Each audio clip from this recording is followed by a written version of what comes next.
High, আজকে বকবক করব কলোরাডো ট্রিপের ডে 2 নিয়ে।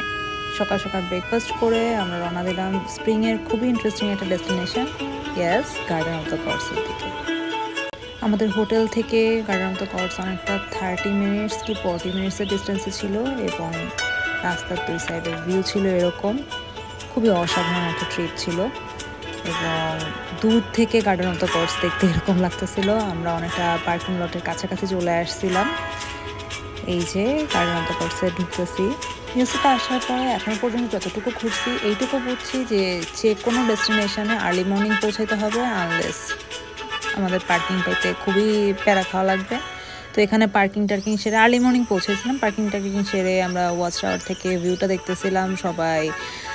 ব্যাকগ্রাউন্ডে গার্ডেন অফ দ্য গডসের ওই লাল লাল পাহাড়গুলো নিয়ে ছবি তুলতেছিলাম। তারপরে এখানে ভিজিটর সেন্টারে ঢুকে এটার হিস্ট্রি, কী কী অ্যানিমাল পাওয়া যায় এগুলো নিয়ে রাইট আপ ছিল, ওগুলো দেখতেছিলাম। সবাই মিলে একটু এক্সপ্লোর করে তারপরে আমরা গার্ডেন অফ দ্য গডসের অ্যাকচুয়াল যেই অ্যালে লাল লাল পাহাড়ের মধ্যে দিয়ে ওখানে চলে গেছিলাম।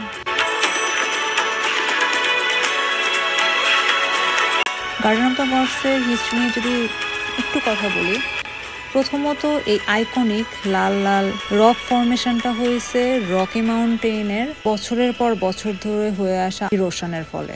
এবং আরেকটা ব্যাপার কথিত আছে যে এখানে অনেক নেটিভ আমেরিকানদের অনেকগুলো ট্রাইবের জন্যই এটা বেশ সিক্রেট একটা প্লেস। এবং পরবর্তীতে যেটা হয় 1879-এর দিকে চার্লস এলিয়ট পার্কিন্স নামক এক ভদ্রলোক এই জায়গাটার ম্যাক্সিমাম অংশই কিনে নেন এবং পরবর্তীতে যেটা হয় সে তার মৃত্যুর ঠিক আগ মুহূর্তে তার পরিবারকে বলে যায় যে তোমরা এই জায়গাটা কলোরাডো সিটিকে দিয়ে দিও, এভাবে এটা গভর্নমেন্টের হাতে আসে অ্যান্ড আমরা ট্যুরিস্ট হিসাবে এই ইন্টারেস্টিং জায়গাটা এক্সপ্লোর করতে পারি। তো এরপর আমরা চলে যাই জর্জ ব্রিজে। এটা ছিল ওখান থেকে দেখা সানসেট। এরপর আমরা ডেনভারে যে ডেনভারের নাইট লাইফ এনজয় করি, ওটা নিয়ে কোনো ভিডিও বানাইতে পারি নাই। এরপর দেখা হবে কলোরাডো স্প্রিংয়ের আরেকটা জায়গা থেকে তৃতীয় দিন নিয়ে। Till then by.